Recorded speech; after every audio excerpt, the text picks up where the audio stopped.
My fiancé said at the venue, "I want a destination wedding in Bora Bora. Tell your grandparents they can't come. They're too old to travel." My grandparents raised me. I said, "Let me think about it." Then I canceled the venue, threw a small ceremony with my grandparents officiating, and married someone else 6 months later. When she got the wedding announcement, original post, I, 31 male, was raised by my grandparents since I was 4. My mom passed from complications after a car accident, and my dad, well, he decided fatherhood wasn't really his vibe and dipped to start a new chapter with some woman he met at a bar. My grandparents didn't hesitate. They were in their late 50s, had just started thinking about retirement, and instead they got a traumatized 4-year-old who wet the bed and screamed in his sleep for 2 years straight. My grandfather taught me how to ride a bike, how to change a tire, how to shake a man's hand.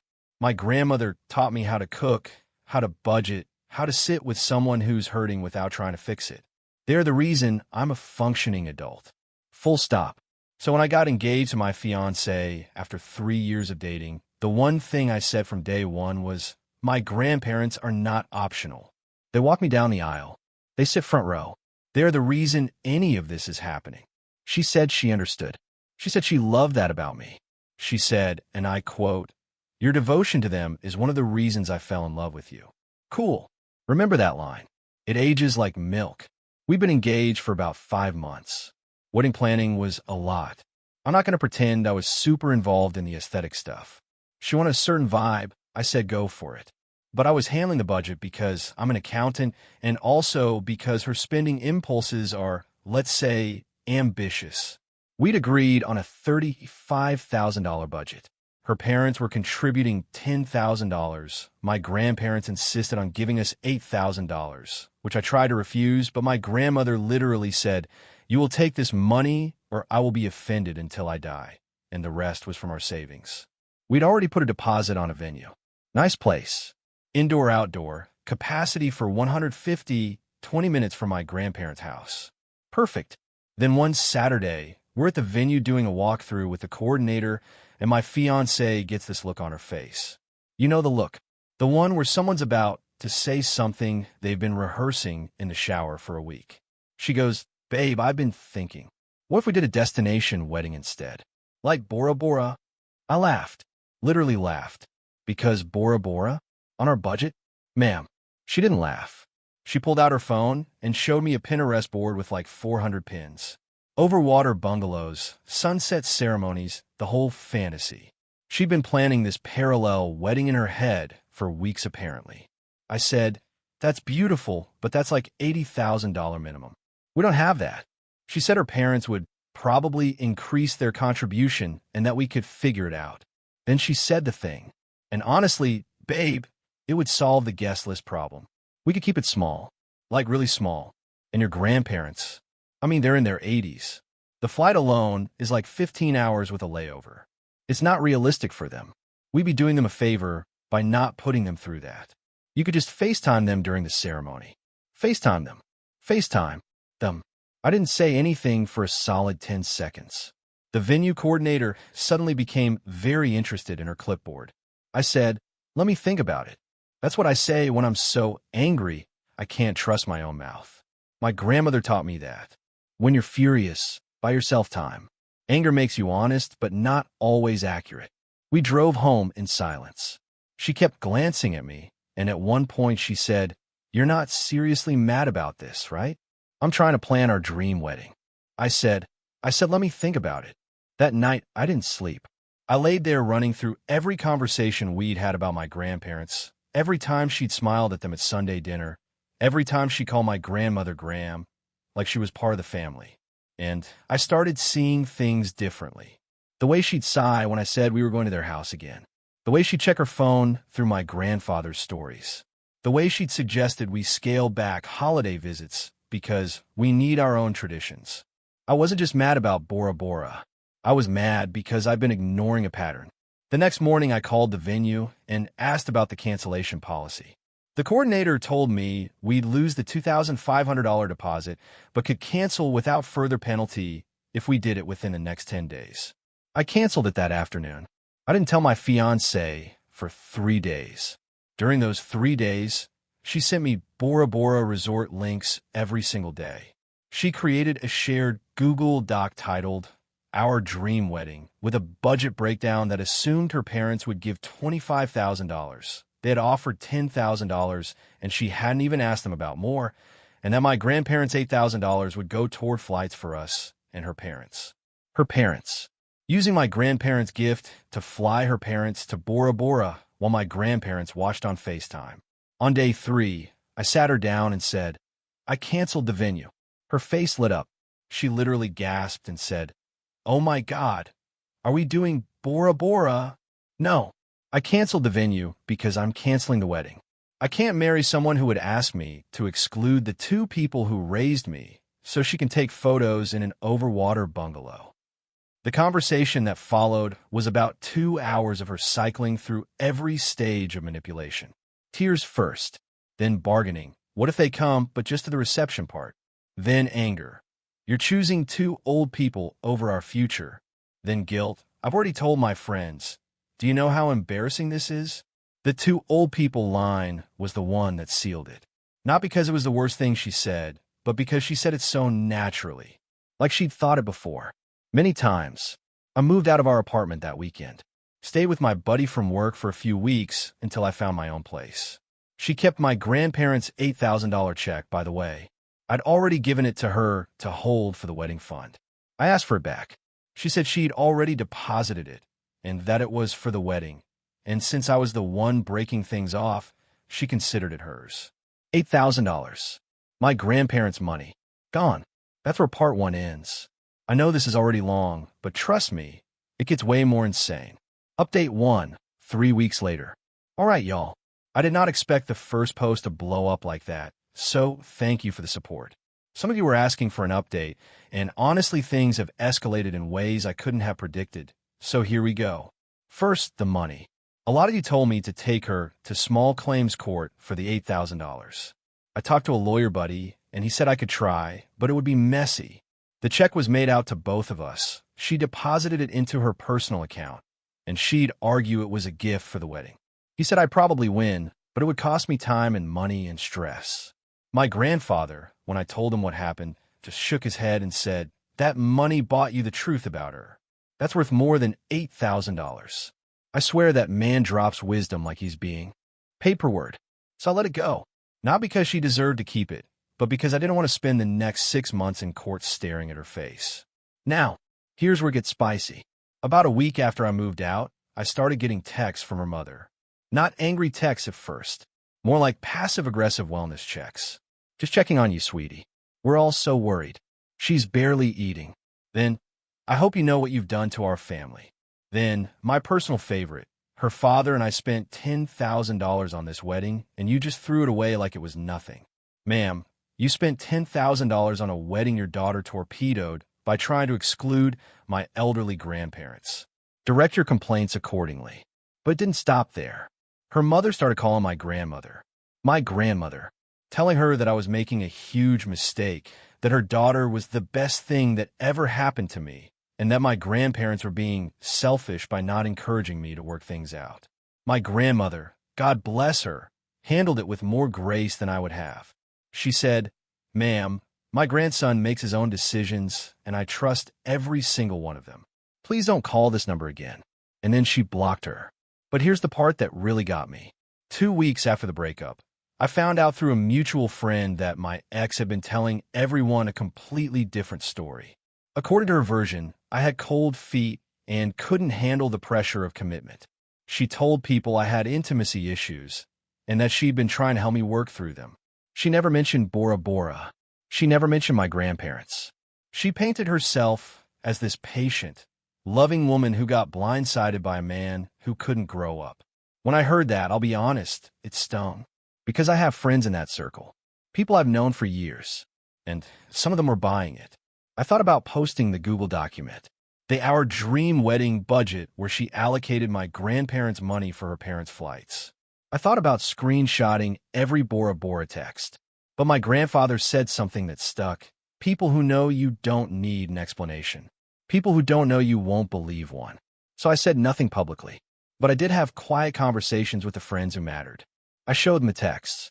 Every single one of them went silent, then said some version of, "Dude, I'm sorry, I had no idea." The mutual friend who told me about the fake story, she was furious. She'd been one of my ex's bridesmaids. Key word had been. She quietly stepped back from the friendship. Didn't make a scene. Just stopped being available. Now here's the part none of you are going to believe, but I swear on everything it's true. About 5 weeks after the breakup, I ran into someone at a friend's barbecue. A woman I'd actually gone to high school with, but hadn't seen in years. We'd been friendly back then, nothing more, just ran in the same circles. She'd moved away for college and had recently come back after ending a long-term relationship of her own. We talked for like 3 hours at that barbecue. Not flirting, just talking. About our grandparents. Hers had been a huge part of her life, too. Her grandmother had passed the year before, and she was still processing it. About failed relationships. About what we actually wanted versus what we thought we were supposed to want. I wasn't looking for anything. I was honestly still raw from the breakup. But something about talking to someone who just got it, who understood what it meant to be raised by grandparents, who didn't think it was weird that I went to Sunday dinner every week. It just clicked. We exchanged numbers. Started texting. Then calling. Then spending entire weekends together. It moved fast, I know. But here's the thing about getting out of the wrong relationship. You suddenly have perfect clarity about what the right one feels like. 3 months after that barbecue, I knew. And so did she. And before anyone comes at me, yes, I was sure.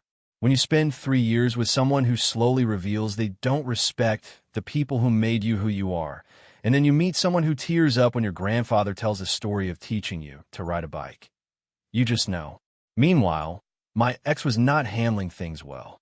She'd burned through most of her friend group with the fake story because eventually the truth got around. The bridesmaid who stepped back? She told 2 other people. Those people told others. Nobody confronted my ex directly, but the invitations stopped coming. The group chat went quiet. She went from being the poor, heartbroken bride to being the girl who tried to ban her fiancé's grandparents from the wedding. Her mother doubled down. She actually showed up at my grandparents' house one afternoon. Just showed up. My grandfather answered the door, and she launched into this speech about how I was ruining her daughter's life, and that my grandparents had poisoned me against a good woman. My grandfather, and this is the part that makes me laugh every time, just said, "Ma'am, you're on my porch uninvited. That's more than your daughter would have allowed my wife and me at the wedding. Have a nice day." And close the door. Have a nice day. This man is undefeated. She banged on the door for another 5 minutes. My grandmother called the non-emergency police line. An officer came out, explained trespassing to her like she was 5, and she left. No charges, just a warning. But the officer's report exists, and that matters later. Here's where the money thing comes back. Remember how she kept the $8,000? Well, around this time, I found out from the mutual friend network that she'd used that money for a girl's trip. A girl's trip.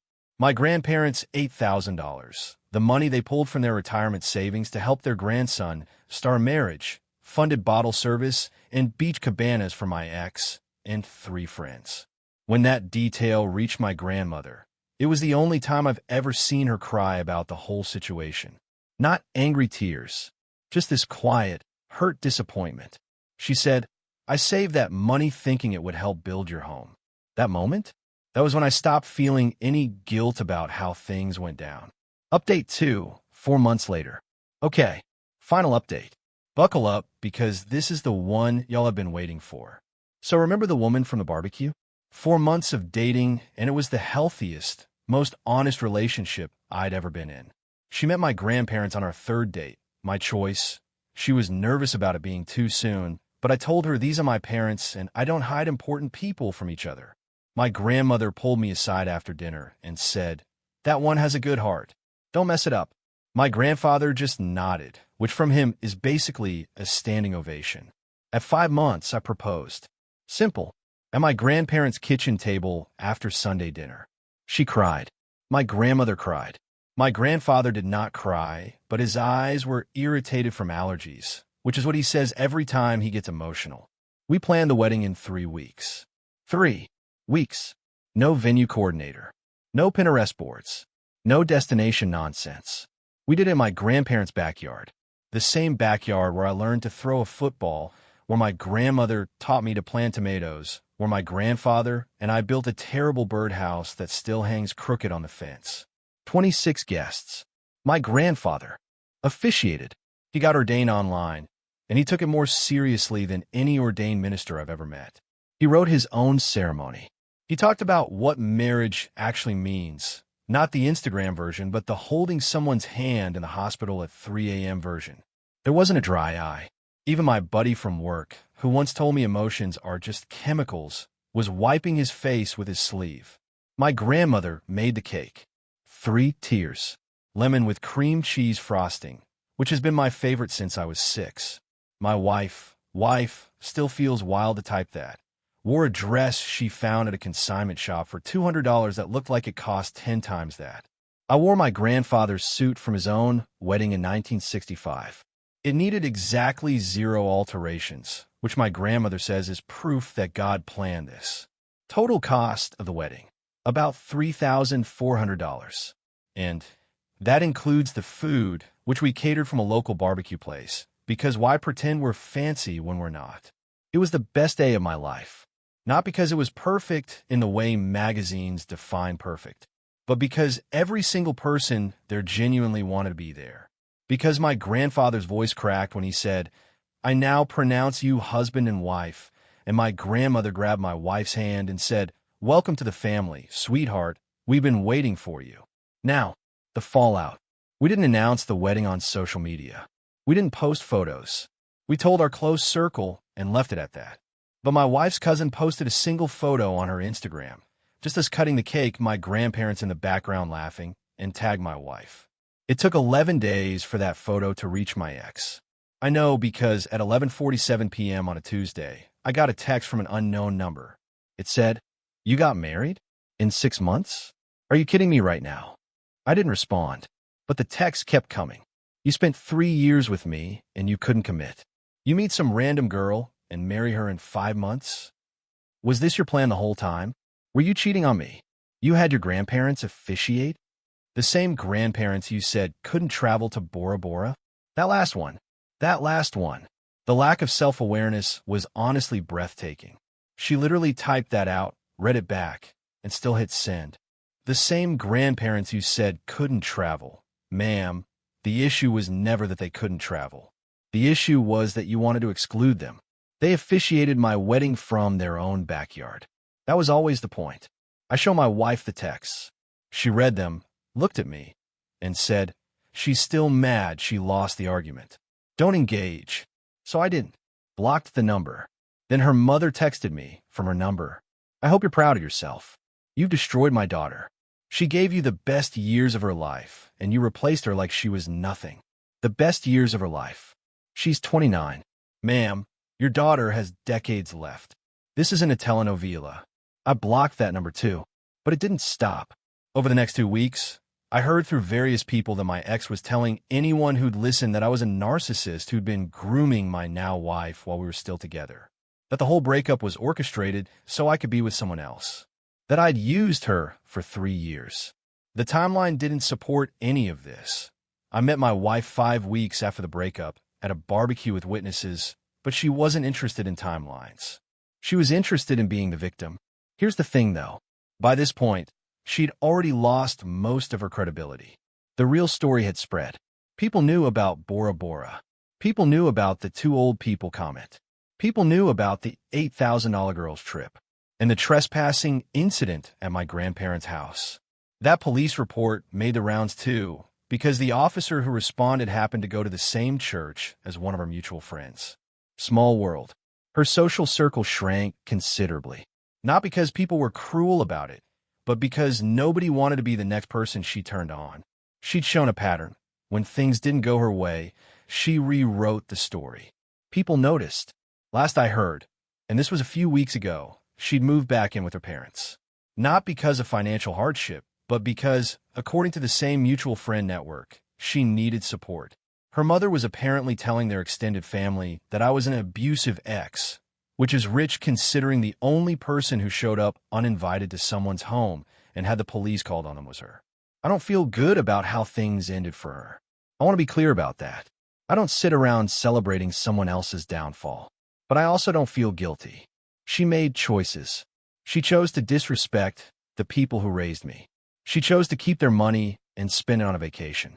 She chose to lie about what happened. She chose to have her mother harass my elderly grandparents. Every consequence she's facing grew directly from seeds she planted herself. As for me, I'm sitting in my grandparents' kitchen right now, typing this. My wife is in the living room, helping my grandmother organize her recipe binder. My grandfather is pretending to read the newspaper, but he's actually just watching them and smiling. The terrible birdhouse is still crooked on the fence outside. The lemon cake recipe is taped to the fridge. I almost married someone who wanted me to FaceTime my grandparents from Bora Bora. Instead, I married someone who's currently arguing with my grandmother about whether cardamom belongs in banana bread. It does, my wife is right, but I will never say this out loud because my grandmother's banana bread is a sacred institution in this house. That $8,000 my grandparents lost, my wife and I have been quietly putting money aside. By the end of next year, we're sending them on a cruise. My grandmother has always wanted to see Alaska. My grandfather says he doesn't care about glaciers, but I've seen him Google Alaska wildlife when he thinks nobody's looking. To everyone who followed this mess from the beginning, thank you. To everyone telling me I moved too fast with my wife, I hear you. But sometimes you spend years going slow with the wrong person, and then the right person shows up and the pace just makes sense. And to my grandparents, who will never read this because my grandfather thinks Reddit is that website where people argue about video games. Thank you for raising me. Thank you for teaching me that love isn't a destination wedding. It's showing up. Every Sunday, every crisis, every terrible birdhouse. I'm done posting about this. Time to go live it.